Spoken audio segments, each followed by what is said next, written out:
Hello, everybody, and welcome to the show. This is the Fight Insight podcast. I'm your host, Timmy B. Ringside Rain, she's not here today, but that's okay. I've got an incredible guest in Hurricane Heather Jo Clark. You may remember her from Tough Season 20. Way back in the day, it was 10 years ago when she made her splash. She is a part of the UFC Antitrust Lawsuit. So we're going to talk to her. It really opened my eyes. This interview really opened my eyes about what that antitrust lawsuit is about. Why do the fighters deserve money? Why are the fighters asking for money? And how will it change the future? I answered all those questions and more. So please sit back and enjoy it. Before we do, go check us out on millions.co. You can buy our t-shirt there. Go to millions.co/fight insight. You'll see it there. Look us up. Our podcast is on there, special interviews and clips. Both Rain and myself are doing interviews on there as well. Check it out. Now let's get on with the show. Hit it. Ladies and gentlemen, welcome to the Fight Insight Podcast. Our guest today first burst onto the MMA scene, at least in my eyes, as part of Team Melendez on Tough Season 20. 10 years ago. I'm an old man. Amassing a record of 8 wins and 6 losses, this mixed martial artist was recently quoted on a post by MMAfighting.com in what apparently were statements made by several of those in the UFC Antitrust Lawsuit. I'm so happy she's here. I've been talking about this for a while now. You know that we wanted a guest on here to talk about it. She's willing to talk about it. What is the lawsuit? What's it meant to achieve? Who benefits from it? Normally, I would have Rain bring her in, but I'm going to do my best. Please welcome Hurricane Heather Jo Clark.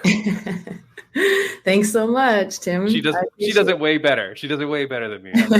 I'll have her DM you a quote, you know? Awesome. Thank you. How's everything? And good to see you. Good to see you as well. Yeah, I'm stoked to be here and share as much info as I know.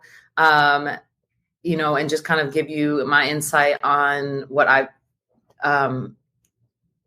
know and what I've talked to the lawyer and Rose Gracie, who's also she's been kind of helping out Rob, the lawyer, with reaching out to some of the fighters who don't speak English. So sure. She's doing translation and stuff for that. And, so, talking to her a little bit about it, and then Rob himself, the lawyer on the case, has been, it's been cool. Yeah. Well, thank you so much, because here's the thing. We on this podcast talk a lot about things that other media outlets and other podcasts don't talk about. We try to get deep into things, and we want to understand, and we want to learn, we want to educate ourselves. So when this whole thing came out about the antitrust lawsuit, honestly, I couldn't understand what it was. And what was it meant to achieve and who's it meant to help? So in your point of view, what is the purpose of the suit? To pay fighters back pay from, because we got paid so crappy, right? They basically had the monopoly in some words. I don't know actually if that's the word. That's not a word that I've read anywhere, but to me, that's my understanding. It's it's like they had the monopoly. Everyone want the biggest stage, right? Everyone wanted to be with the UFC, and they just paid what they wanted to pay, and it was shit. And a lot of the fighters, basically had to, live off of sponsorships, live like I did as a student, and basically borrow money at times to, just get through camp, and then you pay it back with the money that you made from the fight. Or if you were hurt, you would get, fixed after the fight, or sometimes, and then it seemed like for me anyways, the injuries would compile because whatever the biggest injury would be the thing that would get taken care of, and anything else would just kind of go behind and never get taken care of. So it's for this particular one. I know there's a couple. But This particular one is for us to get money. I think from the years, was it 2017? Or to 2017. I think from 2014 to 2017 or something like that. Yeah, there's a period of time where, like, depending whether you had a bout with UFC, and I think it was televised in the United States of America between certain dates, that's how you could apply for the class action. Like, So you didn't have to apply. They just took all the fighters' names and they put them in. And then they sent an email out and said, if you don't want to be a part of it, contact us. Oh, you can opt out. Yeah. Okay. Yeah. Okay. Because I don't know. Now, let me ask you one thing, because we had Sabah Homasi. He's at Bellator. He's the Sleek Sheik. We had him on several months ago because Bellator is not paying any of his medical bills that he incurred prior to Bellator selling to PFL. And update, I don't think they've still paid him. They said they paid him a little bit right after our podcast. I'm taking credit for that. But then he still owed a bunch of money. Wow. So things haven't necessarily changed, but we do have a lot of fighters that come on that say good things. Do you think now they're taking better care of their fighters now? Like, was this a time when you? No. And I think also, like, I had fought for Bellator and I got a surgery after that fight, and like I had bills come up and I had to just get on it. I had to be on top of it, and it's like you had to find your way to the right person and do the right things and like there was a lot of back and forth, and like I'm lucky that I have the skills and the know-how to do that. But not all fighters do, or have the health, or have the patience, or have just the skills. So I understand. And same with the UFC. All three of my UFC fights, I went to the hospital in an ambulance.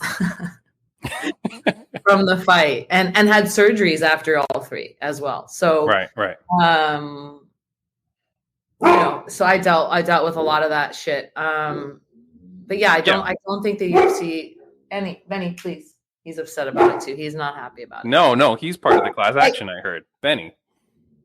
So yeah, they don't. I don't think they do take better care of their fighters. I think that they take care of the fighters that they want to take care of.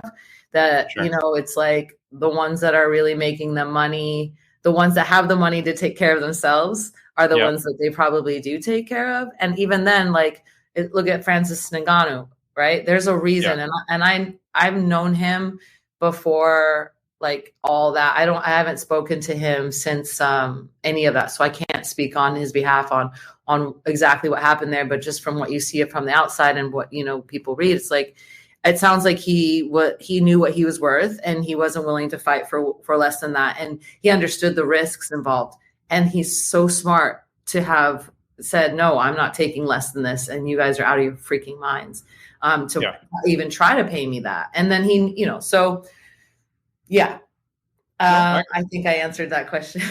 No, I got you. And like, we're going to go on a million tangents because I have stuff for you. And we talked before, like, I don't want people to get mad at me. Before we started the podcast, I said to you, can I be tough? Can I ask you some tough questions? Yeah, so this is like, here's the thing that we hear from people, and people will say this in response to the lawsuit.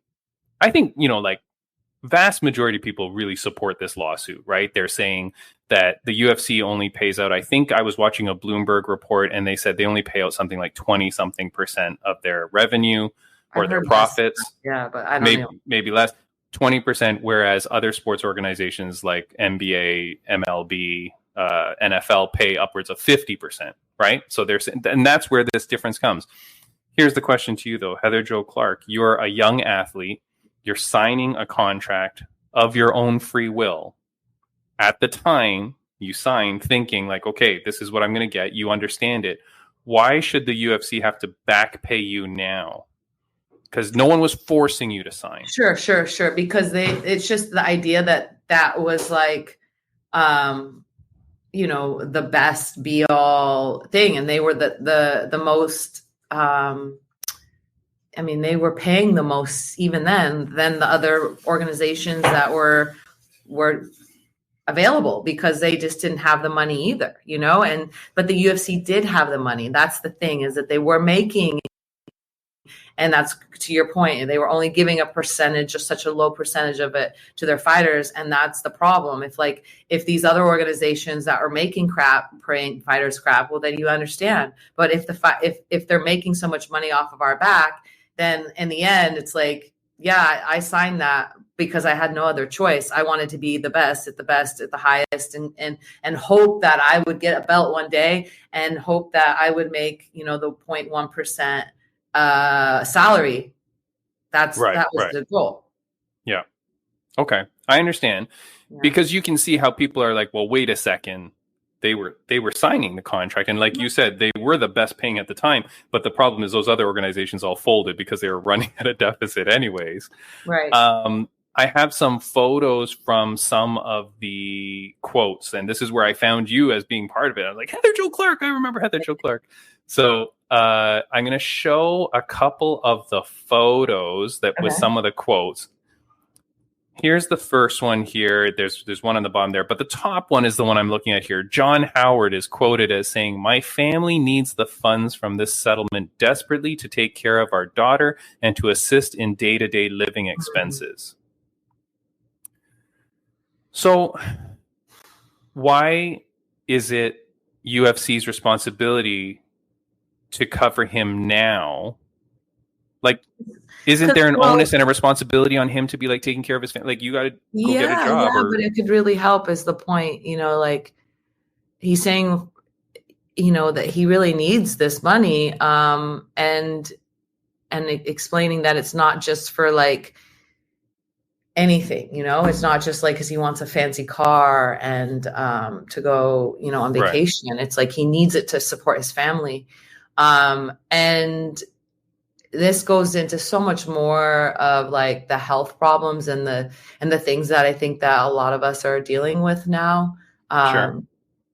And maybe that's causing, issues to be able to work a normal job or to have like a 9 to 5, or, when you come out of this kind of loss of identity, when you have to stop fighting, there's just so much that goes into it that the UFC just has totally blindly, not even talked about. Like, what about us after? Like, what are you guys doing for us after the fact? Like that as well. Like, there's no union. There's no like, they're not helping us. Like the UFC PI is not for veterans. It should be like, they should have protocols that are for veterans as well, or have their own, like a different wing, a different area. Yeah, exactly. For like hyperbaric chambers and different protocol for people that are struggling with brain stuff. Like, there's nothing. The thing, but the thing there though is that that's only if you're going to be living there. Because even right now, like with the PI being in Vegas or whatnot, like if you're in a gym out there, you have access to such great facilities, right? Like from what I see on the outside. But even if they were to do something like that, like it's only going to help like a handful. Yeah. And they have, I know some people that have, like Ian Heinisch, he's a coach for me at my gym here in Boca. And like, he's had a lot of brain stuff, and like the UFC sent him, see, they're doing it so shady, man. They sent him to a guy, and the guy basically, tells him they can't see anything. They basically bring him to the right people so that if there were ever type of lawsuit or something, that these people would be like, there's nothing, they can't see anything. There's nothing wrong with you type of thing. And CTE cannot be, diagnosed I don't even know if it technically can be diagnosed at this point, right? Because you have to be dead to see your brain and all this shit. I don't know. It's such a mind fuck, the whole thing. I know. Yeah. And Timmy, there's like a guy I have to, say about a friend of mine who just passed a couple of days ago. Bomba. I don't know if you heard from, he used to fight in Bellator. He fought in the UFC. Yes. I'm so sorry. He took his life, and he was in the settlement. And he had money coming to him, and he didn't know that because they hadn't gotten to him yet. And when I found that out, I get chills right now, because I'm like, man, like if he would have known he was getting $100,000 something, or more or whatever, like, would that have changed anything? I don't know. I don't know. I don't know exactly what happened, but it's like, I know after talking to the lawyer, there are people that are very close to doing this, to being, there are suicidal people. There are people that are struggling, and more than not, let's just put it that way. Okay. And fuck, like, why is there not more? So that's, yes, we're not forced to sign the damn thing, but in the end, they're not doing what they should be doing for their athletes. Like, I don't know, does the NFL, do the NHL, do the MLB, do they do things for their, Their people veteran, after? yeah. I mean, Heather Jo Clark, like I said at the top, I was watching your season every day on Spike TV when it came out. I am an MMA guy through and through. Okay, I mean, I got no clue what happens in other sports, But they make so much money, they have the money to take care of themselves, right? Yes. For the most part. Yes. Now, again, you're hitting on so many things that I want to touch on. One thing I'll say is there was a quote from Kyle Kingsbury. And I do want to say I'm so sorry that your friend is passed away. Actually, the one person that I would have had on this podcast normally to talk about this, his name was Daniel Martinez. He was a lawyer in the Miami area. He's a criminal defense lawyer. Had him on several times. He was a big MMA fan, a boxing guy himself. He took his own life earlier this year. And so that happens all far too often, and with anything. But now we're talking about like UFC and athletes, and men's mental health is crazy. Like I know so many people, Heather Jo Clark. It's terrible. And for anybody listening, go tell people that you love them, right? Like go around, be around people, especially help them. Right now in this time of year, it's like, holy shit. I've known so many people around this time of year that have, been struggling. And so, yes, tell people you miss them, you love them, you're thinking of them. It goes a long way. A long way. Yeah. Like right now, press pause on this podcast and go message 3 people that you haven't talked to in a while and just say, hey, just thinking of you. You know what I mean? Like just do it. Yeah. Kyle Kingsbury, he says, and this is a great tie-in. So Kyle Kingsbury, former UFC fighter, he's quoted in Bloomberg as saying a settlement would not be acceptable unless it includes a change to the restrictive contracts that keep fighters bound to the UFC. I know there was a weird little angle there about people saying that the contract locks you in and stuff. And I don't want to talk about that. Frankly, I don't really agree with that, because if you're signed to like the, Edmonton Oilers or, whatever hockey team, you can't just go and play with another hockey team. I mean, there's freaking bound, like there is things like that. But speaking about changes, because right now we hear and we see, and you're saying that there's money coming to people, right? But okay, the news came out. UFC reaches a settlement in the antitrust lawsuit. Now the number is up to 375. This is only one lawsuit. But my understanding is that that's not really guaranteed yet. A judge still has to approve it because a judge declined the last one at $345 million, but that included 2 lawsuits. Correct. First question is, do you know if the lawsuit is approved yet? I don't. If the settlement is approved. Yeah, I don't know that, but it looks really good. Like you're close. And a lot of the reason is, Rob, the lawyer, wanted to send in like these declarations, right? And he thought that maybe like 10 of them would be looking good. And he teamed up with Rose Gracie, and Rose is getting everybody to trying to get 100 or trying to get as many as she can to really give the judge no way to say no, because, and when you say, and you're saying statements as in like these like written statements, you mean? Correct. Yeah. So written statements, declarations, meaning like, I see. Yeah. Statements, from fighters stating things like, these are quotes from these declarations.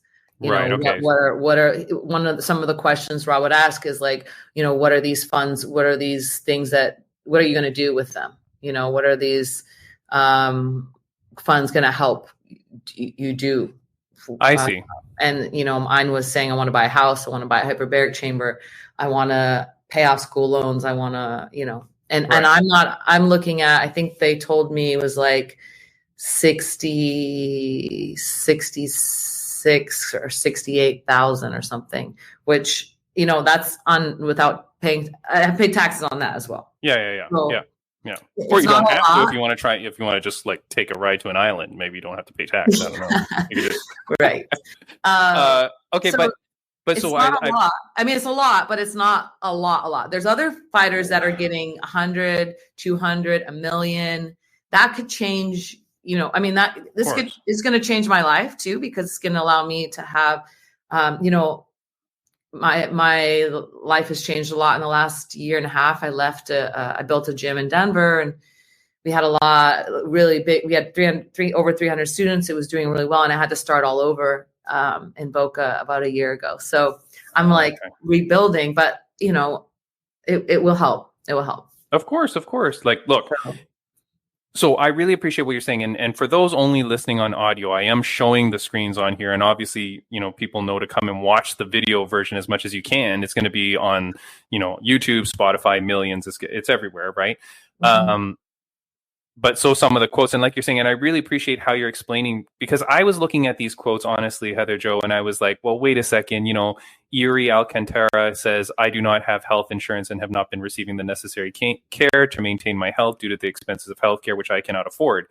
When I'm looking at when I'm reading that the first time, I'm like, well, dude, like, go marry a girl who's got a government job and get the benefits or something. You know what I mean? Like there's other ways. Like, what about everybody has to do that? But what you're explaining is that these are more declarations to help encourage the judge to say, okay, let's get these people, because these people need it for more than just frivolous things. It's not meant to be punitive towards UFC. It's meant to be like, hey, let's give these people what they're worth. Yeah. So I really appreciate you saying that. Yeah, what they need. What are they going to spend that money on? And he asks that, like, what are you going to use these funds? And people are explaining what they most need to use them for. And, okay, so if you can see what's the common denominator in all of them? Health. Right, well-being and health. Absolutely. Yeah. And so, but Kyle Kingsbury said it needs to enact change, otherwise there's no point. If this settlement occurs, I don't think this does anything to their ongoing business. Is that correct? Or do you have a belief that it will be money plus we will do something different? I don't know, but I don't think you can sit there and say, don't give me the money unless it changes, because that's silly. That's like we need, obviously, as in these quotes, it's like we all need could use some help right now for our health. Right.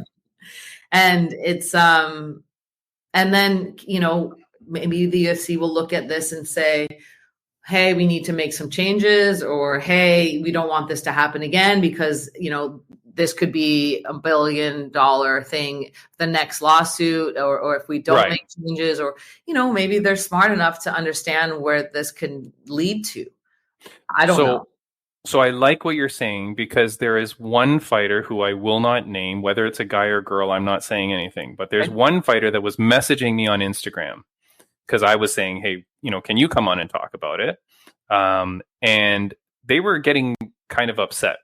And they said, I'm going to read a few of the things here. The person says, it's nothing but a money grab. It's nothing but a money grab. It's a money grab for the defendants. I don't need to have a conversation. It's all obvious. You can see it for yourself. Each fighter gets a little bit of money now. Who knows? But it's better to get money now than later. Nothing's going to change. I'm paraphrasing. This person believes that nothing's going to change. It's just about getting money. So screw it. Give me the money now rather than wait. But to your point, I like how you're saying it, because you're like, well, wait a second. If the UFC has to settle this out, obviously you have to change. Otherwise, you're just going to have another one of these later. And it's just going to get worse and worse every time. And once the precedent is set that you've paid out. That's what you'd hope. I mean, you'd hope $375 million would wake somebody up. But if it doesn't, then what are you going to do? Right. You're changing, you're literally changing people's lives. And from, like I said, speaking to Rose about some of these conversations that she's had with some of these people. This is the translator you're saying. Yeah. She's telling me, not exactly like the people, their names or whatever. She's telling me like, hey, I spoke to one guy and, I told him, and then he was telling me that he's getting money from what's it call it, from his gym and for his family, food and money from and this is a fighter. This was a very, very famous fighter. Again, I don't know. She doesn't share the names. It keeps everything super. What's the word I'm looking? I have problems with words. Confidential, like confidential. Yes. Yeah. So she said, this is a guy. He's going to be getting like a few $100,000 of US dollars, and he's in Brazil. So that's a lot of money. He just became president of Brazil. Right. So, the guy's crying and she's crying and everyone's crying. And it's like, I'm fucking crying and she's telling me the story. And it's like, some of this is really life-changing money. And there, the thing is why didn't these people take the money that they had when they were fighting and invest into this? Is what people would say, right? Like you see some people that did that. Claudia Gardella, amazing fighter, amazing investing. She does great. She's done great with her money. But she also maybe didn't have or doesn't have children and sick family to take care of, or maybe she does, but she was able to, whatever. I don't know. But sure. You know what I'm saying? Everybody, you can't sit there and just say, well, blah, blah. Just like myself, I made fucking $8,000 to fight the first fight and $8,000 to win my UFC debut. And then, had ACL surgery and couldn't fight for a year. Right. So what am I supposed to invest? What money am I supposed to invest? I made $16,000 and I got to pay my coaches 10%, my manager 10%, taxes 30%. What money? And the money, that I'm basically going to save to be able to eat and live like a student until my next fight. Yeah. Well, okay. So here's one thing. And I forget, was Ashley Evans Smith, was she on your season? No, she wasn't on the Ultimate Fighter. No, she was not. No, she wasn't. That's right. She wasn't. She did not 135 mostly. Right. So she said we had her on the podcast long ago when we first started. And she had said that one of the things that Dana White had said that always stuck with her is that fighting isn't a career, it's an opportunity. Now, you can say maybe that's a way of saying this so that you don't feel responsible for these people. But that's something, because I'm a commentator for Fight League Atlantic out on East Coast Canada. And there's all these incredible young amateur athletes. The next event, FLA 17, November 16th. Go to fightleagueatlantic.com. Check it out. Heather Jo Clark, you should come and watch it. But like all these young fighters, right? And so if they're growing and they're trying to become part of the world of MMA, it's very important, right? Like, what would you say then to young fighters? Because they're going to be going through very similar what you have, signing that first contract. There has to be like financial literacy, right? Is that part of it too? Like, is that part of what fighters need to do now more so than ever before? I think that, there needs to be some type of, it falls on the coaches, I think, and it falls on also the UFC for some type of like education. I think they have done some type of education in the past on financials and things like that. But I think they need to do more about that, because like if he says that and he stands behind that quote, I can understand that, but you have to explain to people, hey, you can make this much money. And if you make John Jones money, you're going to be able to make it as a career. But most people, and that's 95% of the people, are not going to be able to make this as a career and sustain themselves as like even just a poor salary of like whatever in minimum wage salary. Like you're literally making less than that, fighting 4 times or 5 times a year, unless you are literally like, okay, maybe not the 1%, but yeah, I get it. Like main card status, you're at least headlining an Apex show. Yeah. Or not even headline. At this point, like you've been fighting for a while, my friends, like I think of like Tisha Torres, who was on the season with me. She's still fighting. And she's able to make a career out of it. Right. But even then it's not like she's, her and Raquel's done really well. Her wife has done really well in her career as well, but also financially, investments and stuff like that. So they're really smart with their money. Right. Misha Tate, for instance, very good with her money. She's but she like is one of the most frugal people I've ever met.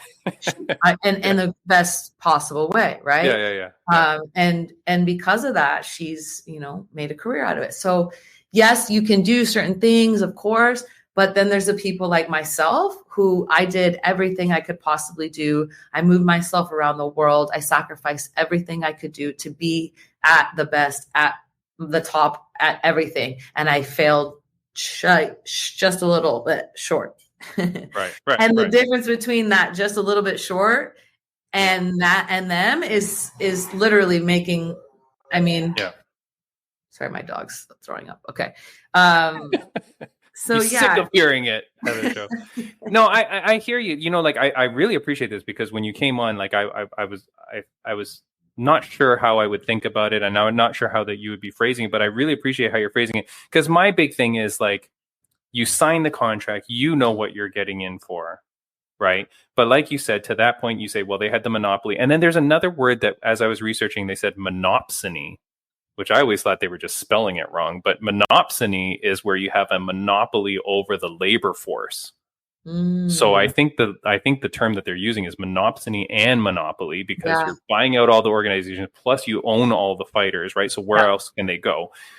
Yeah. But then I like have to sign, because your hope is that then, like, after this contract, you'll get another contract and it's going to be for more. And you just keep building that and building the ladder. Right. But most people don't get there.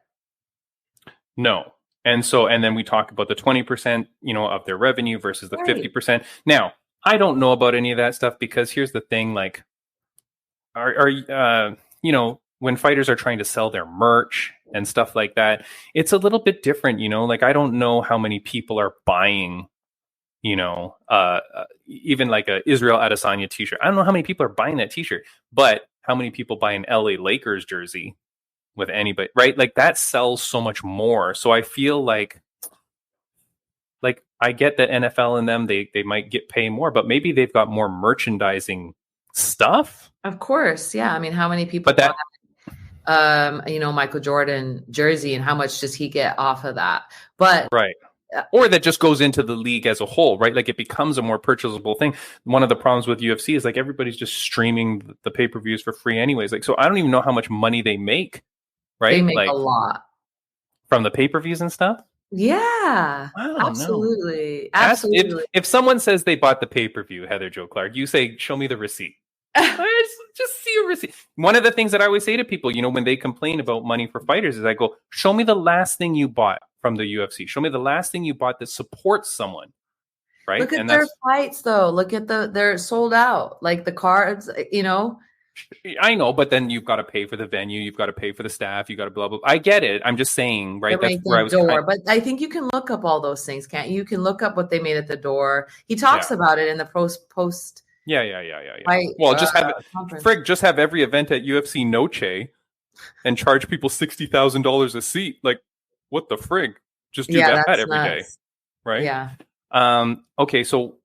Is there anything that we haven't said? Because I know we're running short on time, and I apologize, because I want to keep you too long. Is there anything that we didn't say that you want to say, or that you think is important for people to know, so that if there's someone who's like going, oh, these stupid fighters trying to like milk the UFC, right, for this money, they don't really deserve it, blah, blah. I feel like you've said everything, like the health stuff, the money, the monopoly. Who the fuck says that, though? Like, if anybody's listening to this thinking that, then they're listening to the wrong podcast, because they clearly don't understand what we did and put our bodies on the line for. And that should be enough said, right? Like, we were underpaid, and yes, we signed it just like if you who are listening thinks this way. We're offered to do something that you love to do, and that you're passionate about, and it's the highest paying opportunity. Are you going to sign that line and continue to try to build your life doing the thing that you love and are inspired and passionate about? Or are you going to be like, nah? Yeah. So Yeah, you have to go for your dreams, right? And the thing is that this was an opportunity where you can go for your dream, to do it at the highest level, to be on the highest stage, hopefully parlay that into something, hopefully achieve greatness. But at the very least, like you're going for your dream. I mean, like there's no shame in that. And now the thing is, what we're saying is, okay, but you had all this money, so why would you not be giving it to the people, right? And to the people complaining about it also, these are the fighters that we watch every day, right? Like these are the people, right, that did this for your entertainment. Yeah, exactly. I'm gonna one last question I'm gonna say. The person that was mad at me, the person that was talking a little bit rough to me, they did say this, and I want to leave with this one. They wrote the statements and got people to sign them. I edited mine because they tried to focus on some bullshit, and I didn't want it to say that. So okay, so he basically, he or she. He or she, rather, right? They non-binary person. No, I'm just kidding. The person. So when I originally had given Rob my statement, we were just having a conversation. Rob's the lawyer. When we were having a conversation, he said, "By the way, I'm writing this down. I'm gonna put it all together, and I'm gonna send it to you. If you need any changes, let me know." Blah blah blah. Okay. Right. He's doing this for as many fighters as you can. Okay. Right. So hundreds and. Is a little over 1,000 people in the settlement. So he's doing this, and he sent me it, and I think majority of it was correct. There was like one or two things that was wrong, and I told him, "Hey, that's not quite right. It was like this," or he's like, "Okay, cool." I switched it, changed it, no big deal. Okay. Like what this person expects the guy to get it 100% off. It's like he's not recording it, he's just like taking notes, and if he got something wrong, it's like, so change it, no big deal. If he's trying to, like, it's like anything, like any and again, if a lawyer takes a statement and he looks at that statement and he says, I think that part is going to make the judge more likely to give us this lawsuit, and the person is like mad about that they're making it, it's like, that's the point. Yeah. It's meant to be. It's meant to be an impactful statement. It's meant to cause emotion. And if he's like heightening it a little bit or pushing it over a little bit more than you meant it, that's the point. That's what lawyers do. They don't lie. They tilt the truth a little bit to make it what they want. Okay. And that's the point. So like, settle down. Settle down, guy or girl that Timmy B may or may not have spoken to. I appreciate this. Heather Jo Clark, like, seriously, you don't understand, when these weird things happen in the world of MMA, I love being able to talk to people that can speak eloquently on it. So thank you so much. I knew you would, from all those interviews on Tough when I used to watch you. But I wanted eloquently, but maybe no, of course. But I wanted someone who could speak eloquently about it, and I feel like you've really positioned it in a good way that I have come away learning a lot from it. So I really thank you for that. Good luck to you. Like in everything you do. Thank you so much. I hope that you come back on the podcast one day. We'll keep talking about this or anything. To my house after I get the money. Oh yeah, That's the goal. I mean, I think like everything happens for a reason, and I really, really hope that this goes through, and I hope that it saves so many people from death, and I don't say that lightly, man. It's like, fuck. It's just real. It's too real. It's too real. But I hope it saves people from not only the worst possible scenario, to just people being able to take a cool vacation or whatever. Like if that's what they have their life together, and it's just going to give them a little, or buy their mom a fucking house, or pay down payment for get their dog surgery, or donate, whatever the fuck you want to do it. Like, do your money. It's your money, and they all earned it. Like we all earned it. And if somebody just wants to say or disregard or tell me that I'm wrong, then go somewhere else. I don't want to hear about it. No, I appreciate it. Go get yourself. You know what I mean? Go. Yeah. No, but thank you for taking the time too. And I do think it's important because this issue too spreads a lot of light on, like I said, those young athletes that are going into the sport that understand, like, okay, this is what I got to do. This is what I got to watch out for. Right. Like, and it's financial literacy. It's understanding the contracts that you sign. It's understanding what your value is worth. You said about the Francis Ngannou thing, right? Who, last thing, Heather, Joe Clark, he's the UFC heavyweight champion, right? Like, yeah, I mean, he's never lost it, and he just won in dominating fashion. I think he's the UFC heavyweight champion, but he's not. John would beat him. You think so? How dare you? How dare you? I'm sorry. I trained with John for many years, and that man has like just special sauce. You know, he just has it. He would like find a way. I know that it wouldn't be easy. I think Ngannou does hit very hard, but I think that John can take a hit, and I think that he wouldn't take like just a hit like straight, you know, like he'd be moving and he would just, I think he would find a way. And John's also, his wrestling, his grappling abilities are way beyond Francis's. No offense to Francis again, but John, again, he's been look at his family, right? They're just athletic freaks. And he's, if he goes in there with the confidence and the swag that I know he has, I think he would win.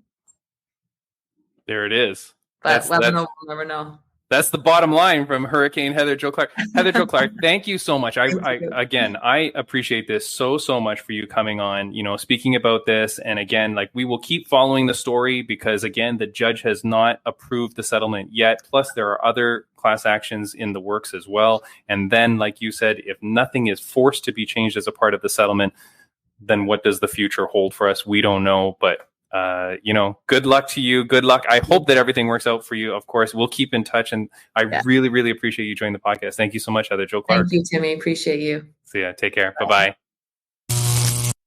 All right, guys, that's it. That's our interview with Heather Jo Clark. What an incredible interview. Honestly, I was coming into that interview thinking that the lawsuit was kind of a bunch of bullcrap. I didn't really understand what it was for. I thought, hey, you signed the contract. Why do you want to amend the terms afterwards? But I get it. I feel better the way that she said it to me. Do you feel better? I feel like I understand the reasoning and what it's meant to change. So it's very interesting to me. And I do feel like I learned a lot. I was open to learning, and I want to know what you think. Leave your comments, leave your thoughts on what this was to you. And hit me up on Instagram at Fight Insight Podcast. Tell your friends, tell everybody you know about us. It's the only way we grow. Next week, not too sure who the guest is going to be, but it's going to be someone amazing. That's for sure. And Ringside Rain will be back. So we will see you next week. I want to say thank you to RageWorks Podcast Network. For other great audio podcasts like ours, hit up RageWorksNetwork.com. Guys, I'll see you next week. Right now, you're going to see some videos around here that will say great episodes in the past that you can watch. Go check them out. See you guys.